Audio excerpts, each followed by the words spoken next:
so let us finally celebrate 25 years of Iron Giant. I saying finally because the anniversary was back in August. But yeah, Ricardo, I know you wanted to talk about it on the show, so yeah, here we are talking about this movie, right? So as usual, we'll just do like a pre-ramble, just talk about our individual histories with the show, and then I'll just do like a quick breakdown of what went down, and then we'll just give final thoughts and ratings, right? So the Iron Giant, right? So for me, when I first got cable back in 2000. This was one of the first shows that I saw on HBO. Yep. As if I'm not mistaken, this movie it didn't show theatrically in Trinidad. I would have remembered if it did, and I would have gone out of my way to see it, right? But this was one of those shows where like the first time I saw it, right, I really, really enjoyed it, right? And I kind of compared it to how, like, all right, what's the perfect film to compare this to? Like how Disney back in like the early 2000s started doing films, right? So like when we associate Disney films, right, it's always Aladdin or The Little Mermaid or The Lion King, you know what I mean? It was always like these sort of like big grand films with like, great music, great songs and all these kind of things, right? So when a Disney movie drop, you know what to expect, right? But then like in the early 2000s, they just started doing a little different things. So like I remember Treasure Planet being like one of the rare instances where it's like, we want to do something different. We don't want to do the music stuff all the time. Well, we don't want to do there was a weird period where it was doing like 2D stuff that was weird, and this was when the 3D stuff now started to like overlap because we had Toy Story in 96, right? What Toy Story? 99, 99. Toy Story. No, sorry, Toy Story 1 was 95. 95. Thank you. Right. So Toy Story. So the 3D stuff didn't dominate just yet, right? But it coming on the horizon. It's only going to get better as time goes. But so they say, okay, well, let us get more weird and experimental with the 2D stuff. And yeah, we had stuff like Treasure Planet. Atlantis was pretty good. Yes, Atlantis. That was what I was trying to remember. Yes, that stuff that was kind of set up to fail, but it ended up like being a different project and being weird, and ended up turning out to be like a kind of cult classic, like say Emperor's New Groove. Mm-hmm. Emperor's New Groove is another one. Yes. Yeah. And so stuff like that. And this was a weird time for films to come about. And Iron Giant was smack in the middle of that, where I'm not too sure, what they was going to do as it is. But I remember not hearing about this film, and it wasn't promoted at all. At all. Yeah, I saw this on cable after the fact. Right. I had no clue this movie existed. It was just not promoted. So the studios was kind of back and forth about this stuff now. And then eventually, the 2D stuff just kind of get whittled down. Even though it's still good products. I think probably the last great 2D film was probably Princess and the Frog or something like that. Yeah. Mm-hmm. Yeah. But as it is, it's like, well, why do that 2D people hate 2D again? 2D is still really good stuff though. It was one of those bullshit things now. I don't know if it's just how, the difficulties it takes in making a film in 2D entirely. I don't know. No, not really. Okay. It's easier actually because I know that, but that's the way how. Okay, 3D computers. Computers are easier, right? I think it's just sheer marketing. It's just sheer marketing. Okay. Sheer marketing, because the 2D stuff became thing, and then by the time the early 2000s came around, you had some mega hits that came from the 2D era, in the early 3D era. So by the time, Shrek, Shrek 2, and then stuff like Finding Nemo just became these monster hits. And it's like, well, that's the end of that now. But it's the studio, and where the studio want to go, why with it now. But it had nothing necessarily saying that 2D is some objectively bad thing. It never was. That was just always a BS marketing thing now. And it's an interesting period because stuff like The Incredibles was just from a technical standpoint very difficult to do. A lot of people just was so very doubting of Incredibles even being possible. If I remember correctly, the studio thought it would have been double the price or 4 times the price, and it would have taken 2 times as long to make or something like that, just because of what the technical demands of it was, and so on and so forth. But they really pushed the technical stuff in that. Whilst with 2D, they could have done the same story. For the most part, it's just people just want 3D. It's just for lack of a better term, the demand of the market, right? However contrived that statement might be, right? And so for Iron Giant, I just thought just thinking at the time, looking back at it, it's like, wow, they just tell such a great story. It mixes 2D and 3D, right? Because it's the first time they did this. I don't know if this was the first movie to do that in a meaningful sense, but they just time it so well in terms of just telling the story, and then they just tell this retro future sci-fi in a really cool way. Referencing when was the time period? The early 60s, late 50s, I think. With respect to that, and I was like, this movie is gonna totally hold up with time, right? And well, no, you're noticing the team here, another Superman story, right? Right. And they just tell such an interesting premise and paradigm with respect to that. And I just it's one of those movies that just totally hold up in my head. They tell a great conceit, and it's just absolutely brilliant for what it is, and that's the product and thing. And well, if you know the backstory behind it, the book it's based on, but like where the personal story with respect to Brad Bird's history, if you know what happened to Brad Bird's sister, for example. Yeah, which I found out after the fact, but I was like, wow, that's why at the very end, that's the last credit you see for Susan. Yeah. Yeah. And just all of these really brilliant just conceits towards storytelling, voice acting, yes, and so on and so forth. Just really solid stuff. All things considered, I absolutely love this movie. This is one of the movies that I'll go back to, have no problem. Just from a storytelling standpoint, how to tell a story, how to pace a story, good characterization and material as it was. Yeah. For me, and I will, his follow up with Incredibles thing. I think that's the only reason this failed is because it's just kind of just weird bad marketing. I think the only reason this failed. All right. Well, for me, I don't. Well, here's the funny thing, right? So going back to when I first saw it, I didn't even know that it was this commercial flop, right? And this it's just one of those things. Like I just need to do some research on my own and figure out, why didn't this show like sell though? Why didn't people go in droves to see it? Because like you, I was amazed at the story. I thought that it was just a brilliantly told story, right? I really love how it harkens back to classic 50s sci-fi films, like the day the Earth stood still, right? So films like that now, But I was just always over the years I always wondered why it wasn't like this big commercial hit, right? The funny thing about it for me is that I saw it like a few years afterwards, still on cable, right? And it's over the years that it starts showing up on a bunch of best animated films of all time, right? And at the time, and you forgive me for saying this, right? At the time prior to us talking about the show right now, I was like, I could understand, I could see that, but it wasn't like a top favorite of mine. It was just like, that was a solid film and I really enjoyed it, but it was like what about absolute favorite animated films, right? And then I recapped it. I was like, wow, boy, I was like real sleeping on this too. That actually reminds me of funny enough though, is like when in my Six Reels Deep series, right? Yeah, the last episode was myself, Summerlee, and Alicia talking about Sleepy Hollow. And that was a show that at the time came out the same year. I was like, that was cool. Right. But it was the show that I went back to a lot of times, right? But then when I actually watched it, when I recapped it now in preparation to talk about it, I was like, holy shit, I was sleeping on this movie, but this is so great. And I feel the same exact way with the Iron Giant, but like I felt like I should have recapped this years ago, and I would have put this up there as one of my favorites, right? But there's a few things for you before we jump into the review itself, right? This was the film that really introduced me to Brad Bird, right? Legendary director / screenwriter, right? And then, he would go on to make two of the best animated films in the 2000s. The first one being The Incredibles, which also celebrated the anniversary this year. Its 20th anniversary this year.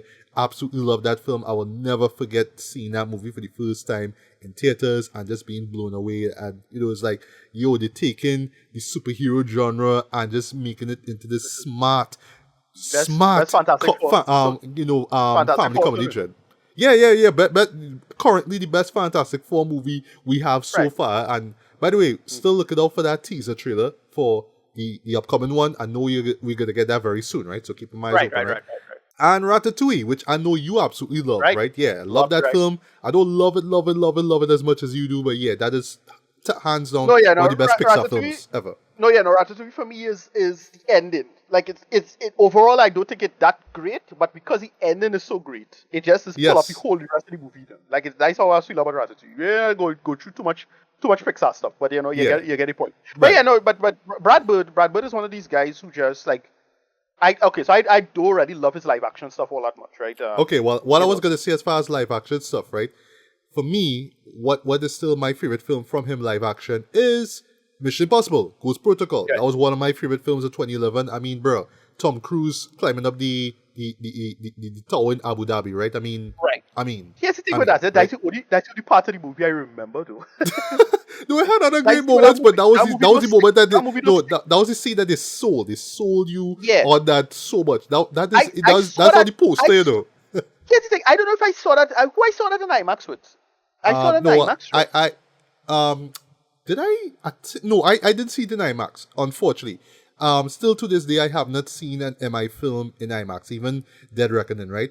But you would have seen it with somebody else because I didn't see Ghost Protocol in IMAX.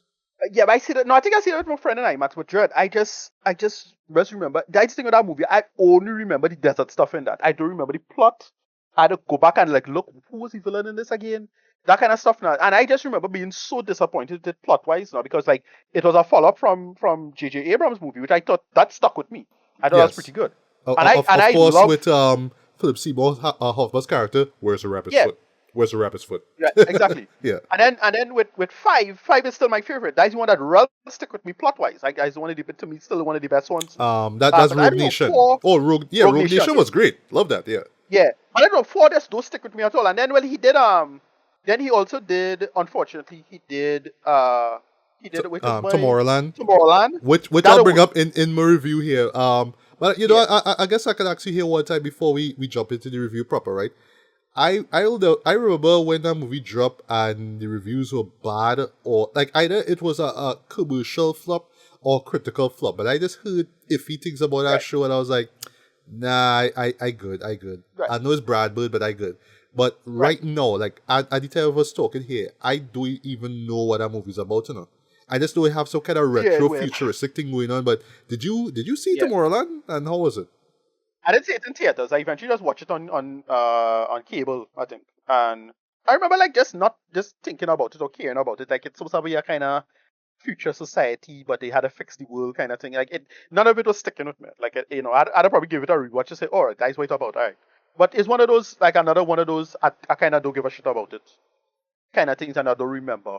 And then well, he did Incredibles 2, which is not the worst thing ever, but was a No, little bit of a letdown. it Um, was. It was. Yeah, nowhere near as great as the first film, but not bad. Not No, even no, like the no. worst Yeah. Pixar or anything like that. And and, But and just I like just appreciate what he did sequel wise in terms of just advancing right, right, the story and giving it a yeah, slightly mature edge compared to the last one, but right, exactly, still kind of a letdown, man. Yeah. right. And but yeah, mostly because, and I'll say the main reason why I don't think it works all that well is because I don't think the villain is strong.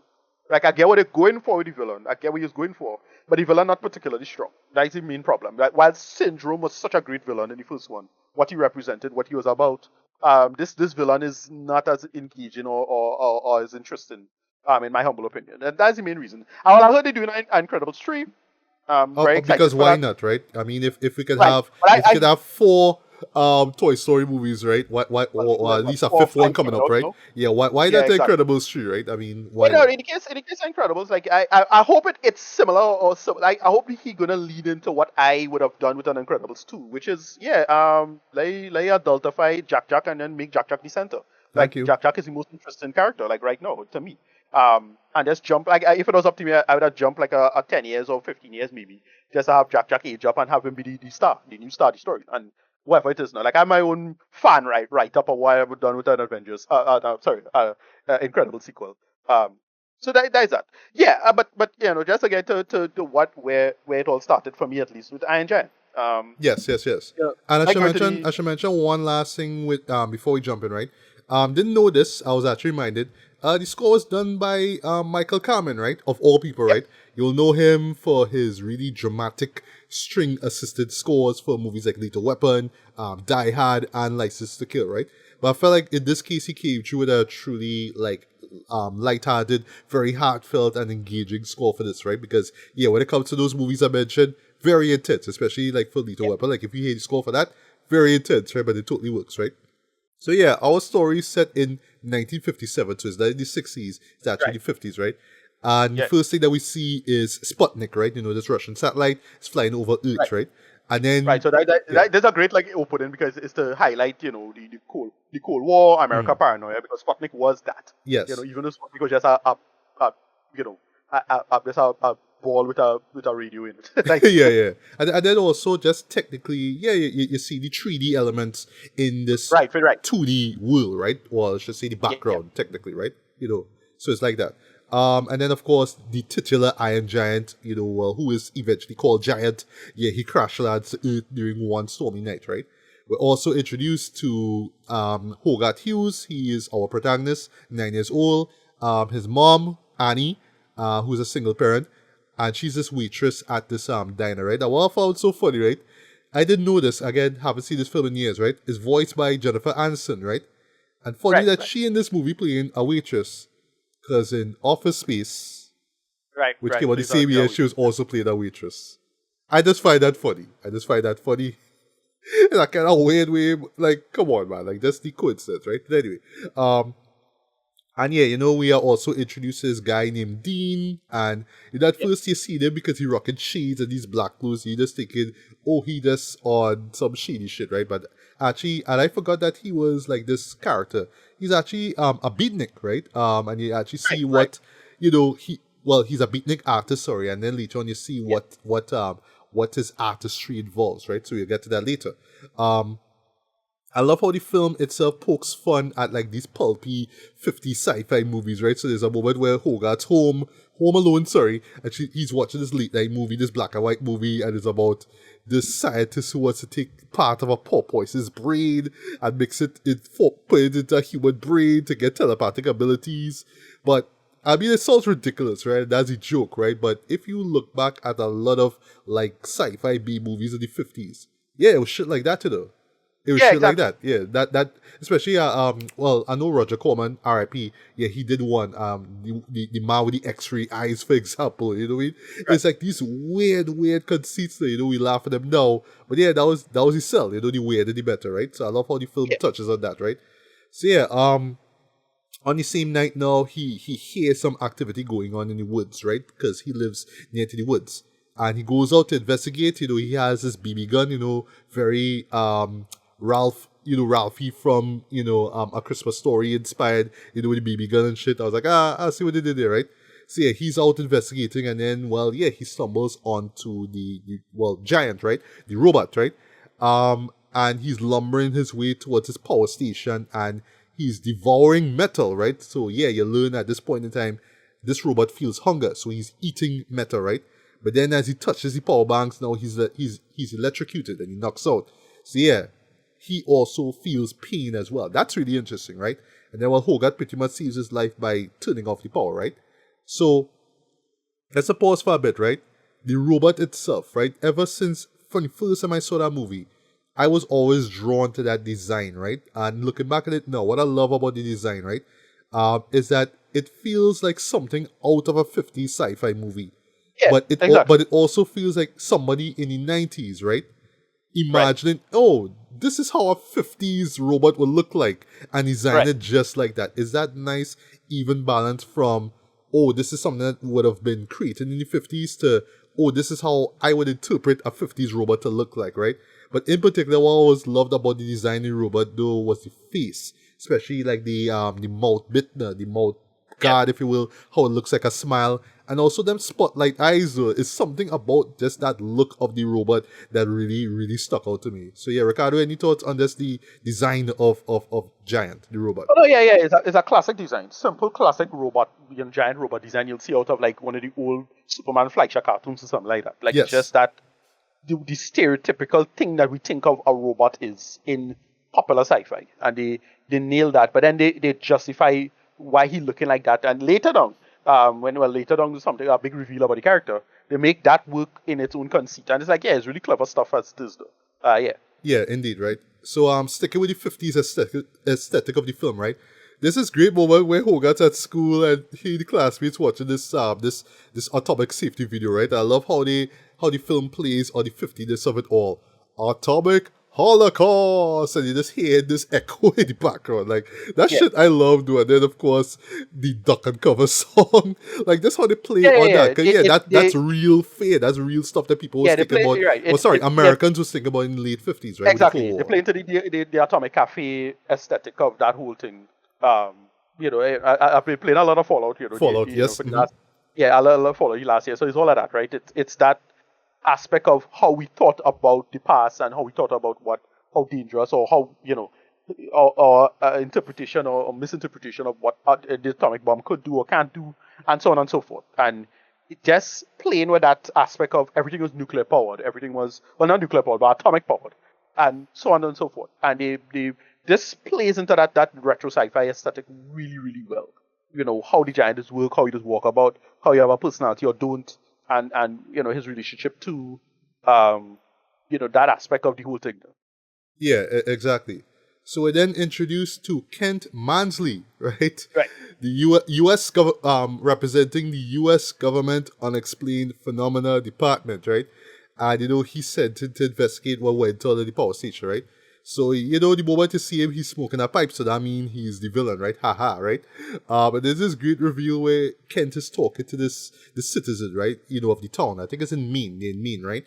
Yeah, so he talking to him about what could have happened and all that kind of stuff, right?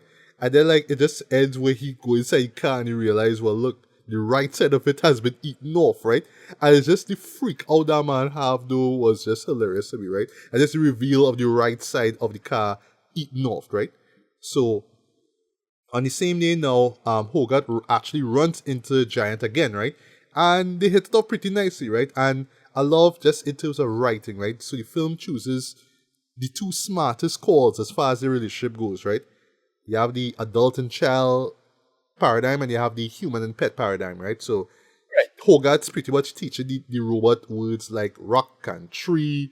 So you have this great bit like rock, tree. We should, of course, at this point in time, because the giant is talking, Vin Diesel, right? This is pre-Groot, pre-Groot Vin Diesel, doing the voice, right?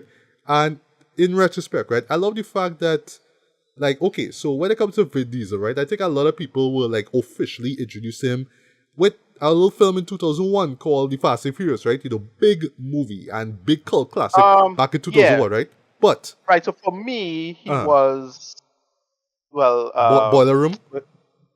Boiler Room, but right. I was thinking, what do they call it by, that's sci-fi, that was kind of like Alien. Oh, alright. How can I forget? Pitch Black. Yes. Pitch Black, right. Pitch Black, yeah, thank you. Yeah, you're right. So yes, Pitch Black and Fast and Furious was like our introduction to it, right? But even before that, there was Boiler Room, which, I remember, I didn't watch, even though, like, I know it was on Stars, and for some reason, I just never got around to watch it. I wanted to see it bad, but I don't know, the timing was off, right?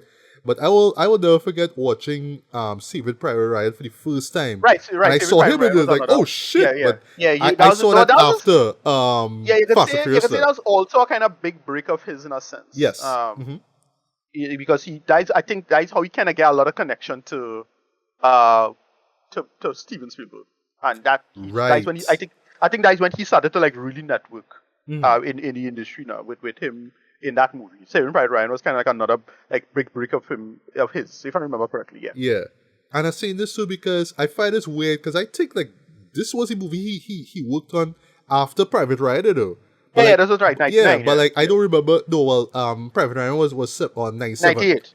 No, 98. 98. You're right. 98. Yeah. But I don't remember any speaking parts from him, I know he spoke something. I can't remember. That's the thing with Iron Giant. Again, look, you barely know who was in the movie as it was. So you didn't think of Vin Diesel as a star. Anyway, again, Vin Diesel only really, like, for me, I think Vin Diesel only became someone with Pitch Black. Like, I was like, oh shit, this is him. This is his star. The same dude do. And then, like, you only look back and you check, you find out, oh, right, he was the voice of Groot, the voice of Iron Giant. Like, oh shit, okay, that's Ricardo. Right, and I actually make a mistake. So Pitch Black is 2000, and then 2001 was was Fast and Furious. So yes, you're right. I was in Boiler Room, Pitch Black, and then Fast and Furious. So that's where I was always think of him from that. Yeah. So the point again now with this, right, before we move on, is that I don't know if in Private Ryan you got people got a sense of his BC voice. So I don't Yeah, know if that's why they cast him, because when you hear rock, tree, you know what I mean? I yeah, love how they even like they distort his voice a little bit so he sounds a little bit more robotic. But yeah, when you do hear him, it does sound like Vin Diesel, right? But yeah, I don't know if it's just because he had a BC voice way back when. It's like, yeah, cool, we're gonna bring you in to play a robot, right? And you're gonna see lines like that, right? But anyway, so I love that, he like, like an adult and a child, like a little baby, he's teaching them words, right? But then like a pet, Hogarth's telling him to stay there. He have to go home. I love how he just kind of follows him double because he's tall and langy, he just walking behind. He's like, no, no, no, no, you stay. You stay, don't follow, right? And that comes back up later on in the film, right? So, fun fact, I find it funny that the scene ends with Hogarth saying bad robot. right, Because going back to right. to Ghost Protocol, it was produced by J.J. Abrams' Yeah, Bad yeah, Robot right, right, production right, right. company. That is not Right. I don't know if that's coincidence. That's not coincidence. okay. Right, I, right, I right. feel I feel JJ watched this film was like, I know what the name of a company gonna be. Bad Robot. So I could be wrong, but I feel is that, right? So there's this genuinely tense scene that follows where the robot rips apart part of this train track that he's eating it now. And Hogarth tells him to put it down, and then like as he's about to do that, this actual train comes in, right? And I will like just watching over this moment. It got him in, like I was genuinely tense. Right? Okay, yeah, the robot giant, sorry, is trying to put this thing together, trying to connect, the bars there, and then you just hear crash.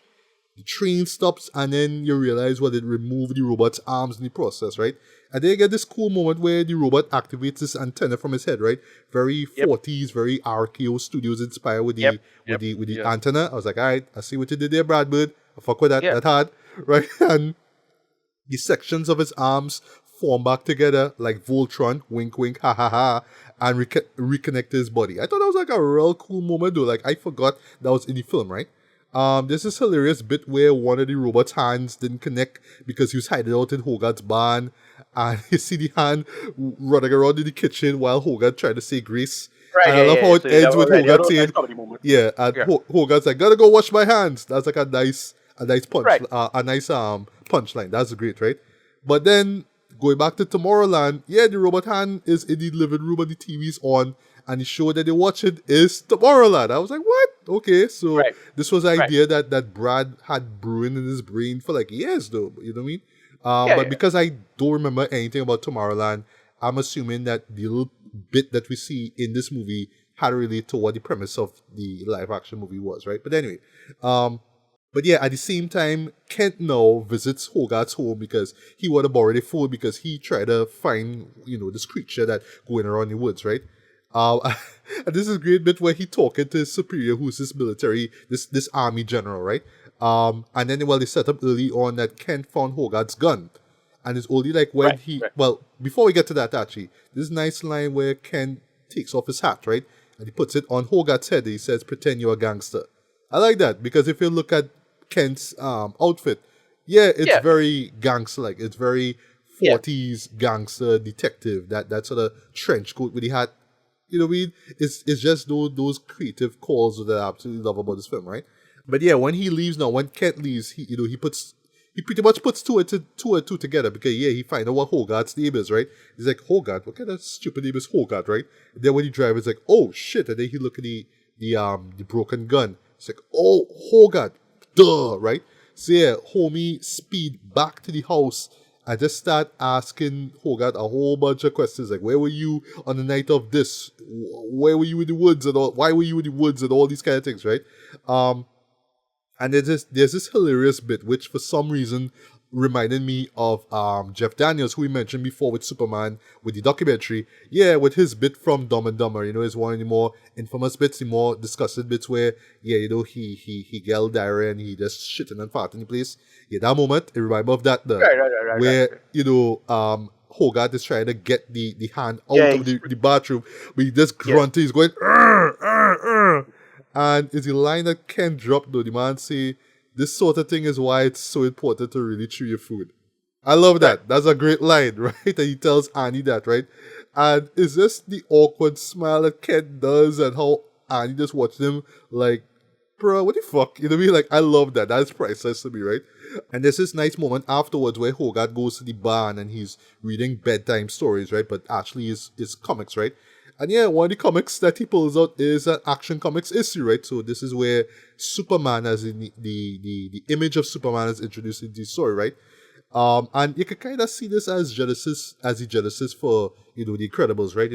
Exploring why we love superheroes so much and all that kind of stuff, right? But anyway, I love how at this moment they kind of set up a bit of a conflict, right? Where Hogarth tells Giant that you should be a hero like Superman, right? But then, like, right next to the Action Comics book is a comic book called Atomo, the Metal Menace, right? Which I know is a fake comic book, right? It's invented for the show, right? But yeah, if you're familiar with, like, 50s comic books, right? Gigantor, yeah. Yeah, there were a lot of robot villains, right? So Yeah. and Atomo, I mean, it's right there, right? But the catch is that, well, Hogarth tells him, no, he's a villain, and not supposed to be like him, right? But he is a robot. Atomo is a robot just like Giant, right? So I love how they set that sort of conflict early on, right? That was great writing here, right? So later on, Kent rents his room in Hogarth's house, right? Because they set up early on that Annie trying to raise some extra money, so they can imply that her husband probably died or something like that. So it's like, yeah, we have an extra room, come to it. It was unclear how he died. I always assumed he probably died in Korean War. I was unclear why he died. Well, the thing is, they never mention him. They never mention Hogarth's dad at all. They never do, right? So yeah, but Kent is just pretty much there to spy on Hogarth, right? And that's what he does, right? Okay, yeah, Kent is on to him at this point, right? And then later on, he finds Hogarth's camera because the second time that Hogarth ran into Giant, yes, he had a camera with him, right? In retrospect, right? I know he has 9, bro, but you don't leave shit like that in the woods, bro. Like a BB gun, I understand, right? But what's a camera, like anyway, that's just me just nitpicking there, right? But anyway, but yeah, later on, he develops the photo. Develop before, right? Yeah, and he sees there's a picture of Hogarth with the robot behind him. It's like, okay, so you want him, right? So there's this genuinely emotional moment that I forgot was in this movie, right? Where in the woods now, Hogarth and Giant stumble onto this deer. And it runs off, right? And then a few seconds later, you just hear this gunshot, blow. And there's these 2 hunters now, and they spot the robot and they run away. And yeah, on some Bambi shit, the deer is killed. The deer is found, like, dead now, you know what I mean? And next to its body is a rifle, right? So in that one instance, the robot learns about death and guns, right? Guns are bad, but death is something that's inevitable. Everyone will die, right? But souls will live on. That's something else that he says as well, right? And there's this short but brilliant piece of, wait for it, sci-fi writing, right? Where, because they establish later on now that, because he needs to, right, that's what I get it, right? So he needs to find a spot to hide at, right? He can't stay in the woods, right? So yeah, Dean now, who we mentioned before, he's this junkyard owner, right? And then, well, you learn because he's this beatnik artist. Yeah, he also uses some of the scrap to make art pieces of his own, which I thought was really cool as well in terms of this world building, in terms of just the setting of it, right? So yeah, he's been pretty much crashing over at the junkyard, right? And then, well, Hogarth had to pretty much tell Dean, yeah, I found him. This is what he does. He eats metal. Don't worry about him, right? But yeah, there's a moment where Dean is sleeping, right? And the TV is on. And Giant is dreaming. Like, he's actually dreaming. So he reflects on the deer that was shot. But then also he has this memory of him on a planet with a bunch of other robots, giant robots like him. And it's established that they pretty much are killing machines. So they're walking around like he's a weapon. He's a weapon, right? So they're walking in unison, pretty much destroying everything in front of them, right? But the catch is, and that's why I say this is a great piece of sci-fi writing, his dreams are being broadcast on that TV, Dread. On the TV, yeah. I see that and my jaw drop us. I was like, it is a UHF dream, effectively. Yeah, the horse. And you can tell me how you could tell me if you agree with that, right? That is brilliant writing, Dread. I would have never in a million years thought, not just so much a robot could dream, right? But a robot's dreams could be broadcast on a TV, Dread. Like, that is amazing in my opinion. So yeah, any thoughts on the robot dream sequence? Yeah, it's a clever conceit that it is a build up onto what the hell going on now. So it's like, yeah, it's really interesting. it is, right? So afterwards, you see just how insidious Kent is, right? So, because right when Hogarth arrives at the barn now, Kent pulls him in, right? Locks the door and straight up interrogates the kid, right? And then Yeah. Hogarth pretty much tells him where the robot is, right? He tells him, Yeah. he's at Dean's, junkyard, right? Dude, like, chloroform the boy Huss with a cloth, right? And this is like watching it Yeah. like, Huss, that's some CIA shit, Yeah. right? That is straight up CIA shit. That is when you rob when you rob off people and they don't exist and people wondering where they at. That is some CIA shit. That man was on my wow, right? Anyway, so when Hogarth wakes up now, Kent says, well, he on the way out, right? But then he just pretty much tells Hogarth, look, the army gonna be coming the next day to get rid of your pet, right? Your robot, right? But anyway, the army still show up to Hogarth's house and they all go, well, as in Hogarth, Annie, and Ken, they all go to Dean's junkyard, right? By the time everybody look inside now, you see Giant, but you see like all these like junk attachments in there. But he looks like, something that would have come out of Dean's head, some kind of weird creation, right? And yeah, I mean, the general is pissed off and he even like literally fire Kent on the spot, right? So he not working for that department anymore, right? And yeah, we all take everything back to normal, right? But then as the army leaves, Hogarth's playing this game, right? So he's a hero with his toy gun, right? So not the gun from before, but this sort of cliche 50s laser gun, right? That's toy gun, that's what it is, right? And then the robot now, well, Giant is supposed to be playing Atomo, right? So I like that Giant says, I not Atomo, I Superman. That's a great line. I love that, right? And then, of course, is Vin Diesel saying that, so you know what it sounds, right? But anyway, so when Hogarth fires at him for the first time, he gets into this defensive mode and then, well, he fires this laser from his eyes, right? But then he does it again, but Dean picks up on it and he saves him from getting hit, right? And Dean pretty much chases him away like, yo, you almost kill, Hogarth, how can you do that, right? And boy, just in terms of visuals, right? That moment where Dean is chasing away Giant, right? This is light snowfall that comes, right? I see the robot runs away. That, like, just visually, though, that is so heartbreaking us. Like, from a visual perspective, that's how the snow falls and how it reflects how the robot is feeling. That moment really worked for me, right? Yeah. But then, it's underrated. It's underrated how great Harry Connick Jr. is in this. Oh, yes, as Dean. Yes. Just our voice acting is great. Yeah. That's like really solid. Yeah, it really stands out, I think. Yeah, the voice acting throughout is great in my opinion, right? Yeah. But yeah, right afterwards, Dean realized, it's a defense mechanism. Oh, he didn't mean to attack, Hogarth. Oh my God, okay. Oh shit, I fucked up.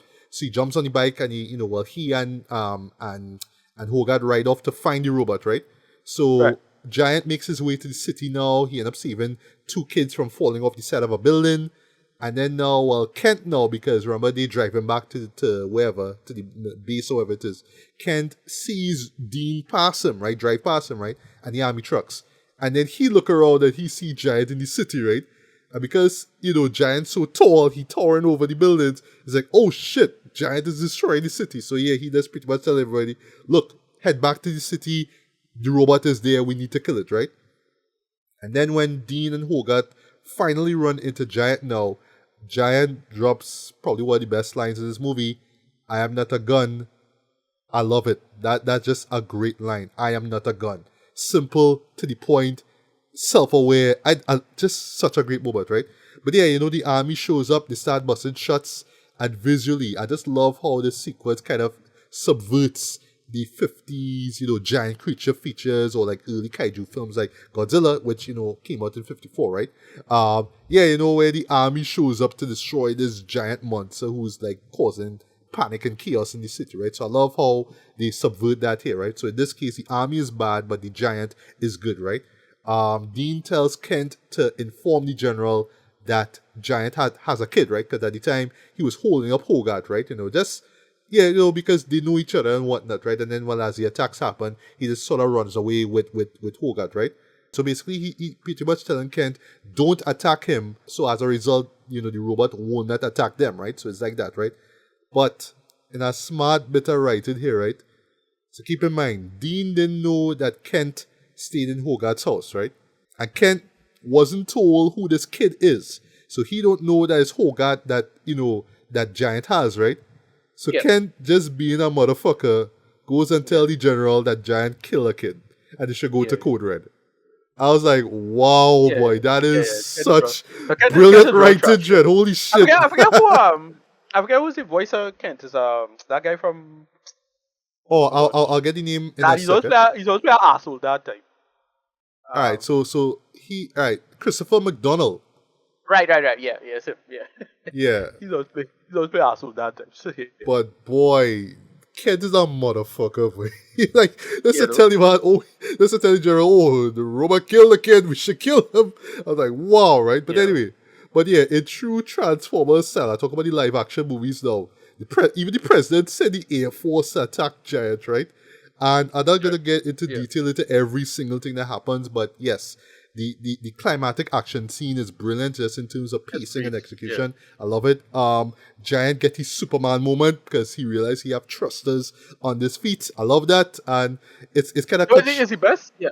No, yeah. This whole sequence is great. Like, it's in terms of what the Giant could or can't do. This way, yeah, the hype moment, as they say. Yeah. Yeah. But yeah, it's really when he does the flying aspect though, that's when I was like, all right, yeah, this show Yeah. cooking here, right? Unfortunately, it's cut short because yeah, one of the Air Force jets shoot him down, right? And there's this really heartbreaking moment where because of the impact of the fork, remember he holding on to Hogarth. Right. Yeah, Hogarth is knocked out now, but Giant thinks Yeah. the Hogarth is dead, right? And dude Yeah. flips out and he starts attacking the Kent and the soldiers, right? And going back to the design, right? I love the battle mode that Yeah, Giant has, right? Like Yeah, his that head is what sinks really in, cool. and you have like these Yeah, three the dents, tentacles yeah, with guns attached to it. But his Yeah. arms also have guns too. Like, how's this design real dread? But again, it's harkening back to 50s sci-fi. So I love Right. that. I love that, right? There's only little small things like the dent repaired itself and these kind of things. Like, Yes, yeah. Yeah. Just so well thought out, right? But that goes back to what we saw in his dream. So yes, he is an actual killing machine, right? I just love Yeah. overall that we know little to nothing about the robot. We don't know if it was created in that planet where he was dreaming at, or sorry, where we saw the vision from. We don't know if he's just sent out to attack other planets. We don't Right. So know, right? it was implied that he kind of destroyed both sides. Like, who Okay, built him? okay. He did his job, and then he kind of turned on his creators in some way, shape. But that's why I think how I kind of imply what went on. Well, that adds so much to the whole Cold War, Yeah, exactly. background of the Right. film. So that adds Right. that actually adds a lot to it, right? So yeah. But back to Kent though. Kent just being a motherfucker again now, because they was going to launch this nuclear missile, right? From this army submarine, right? And yeah, the man just like grabbed not the remote, sorry. He grabbed the radio from the generals, like, yo, fire this nigga. And yes, while the solution to that problem, because remember, keep in mind, it's a nuclear that's missile cracked up, man, because that is like, about to land onto the city, yeah, and wipe it's like, everybody out. where's the missile-headed Mansley? Yeah, that line, I love that. Yeah. Yeah, that's how the general was grilling him. Was like, Huss, how the fuck you could do this, right? You know what I mean? Yeah. Literally see that, right? Without seeing fuck, right? Whatever. And of course, as usual, be that chicken shit, he decided to like bust out. Yeah, boss. When I see that, I Giant- was like, "You a giant motherfucker, bomb. Jed!" Man, just jump on. a giant bomb. Man, just jump on a jeep and drive off us. I was like, "Wow, Yeah. boy!" Right? But yes, at this moment, Yeah, screw my country. Yeah. yeah, screw my country. He just drives Yeah. off. That's what he says. But yeah, even though you know where the story is going to lead up to, right? What I love, which is, the robot have to sacrifice himself to save the people, right? What I love, dude, just looking back at it, right, is how it ties back to the teams already set up in the film, right? It's not Russia that fired this missile. It's American submarine that launched this, and it's onto American soil, right? No, that's the thing. It have a lot of like these little like Layers. very close. Yeah, no, it have a lot of these like real close accidents of America like almost blowing up itself with bombs. And I'm like, I forget what it's called. I think the term is broken arrow. There's a bunch of like these like just missing bombs, or like, hey, the bomb could have blown up here in some American town or something like that. Enough times that could happen, and so it plays into that really well. Right. And then also my takeaway though is that the only thing that could save the humans is a foreigner, a threat to American society, an alien, right? And throughout the film, you talk, with Sputnik. Oh, sorry, well, not just Sputnik, but invaders from Mars, right? And then, of course, 50 sci-fi and all these things. So you see, it's just thematically, it just fits so well, right? And then, well, Giant dropped the line, right? You stay, I go, no following.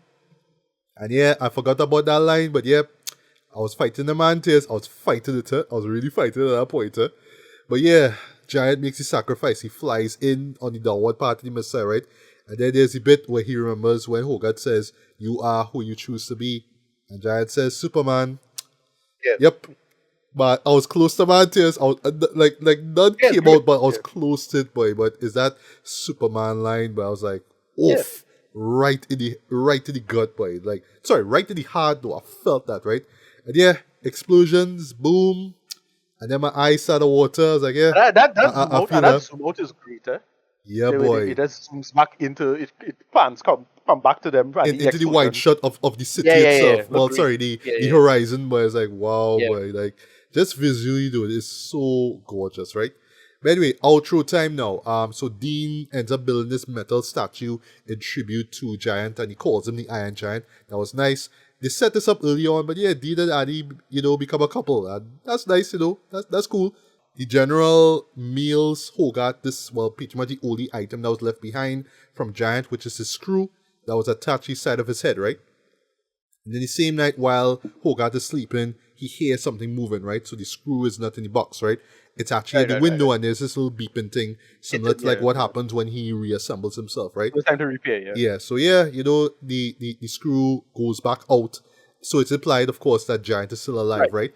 And yeah, he is, right? Yeah. So he's in Iceland of all places, though, in this glacier. Yeah, exactly. Yeah, so the Giant is reassembling himself, right? And they show like the hand getting towards it. Yeah, this fucking thing can survive a nuke jet, goddamn. I know, right? Yeah. And that's it. That's the end, right? I just love it in retrospect that we don't need a part 2. There's no need for a part 2. Exactly. That's the end of the story. That's it. That's it, right? But yeah, just to get the Fire to rate it, right? Similar to like what I said with Sleepy Hollow, boy. This is a movie that I forgot. Like you always hear over the years, right? I think this is really amazing how we can look back at it 25 years from when it first came out, right? If you were to look up, best animated films of all time, right? And we talking anime included as well, right? Iron Giant is always on the list, right? But it's always one of those things where it's like, all right, I'm not surprised that they're, I understand. And I enjoyed it back then, but it was not a show that I always sought out over the years, right?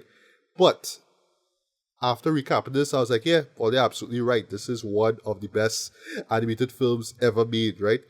From a technical standpoint, how they were able to blend 2D and 3D seamlessly, in my opinion, right? To the point that you would think that this was nearly entirely 2D, but then you look at some parts like, nope, there's 3D in it, but it's how it blends, right? Especially how it's colored as well too, right? With the 2D colors, so to speak. Yeah, it just blends so well, right? The story itself, though, I think that is what really makes this show work, right?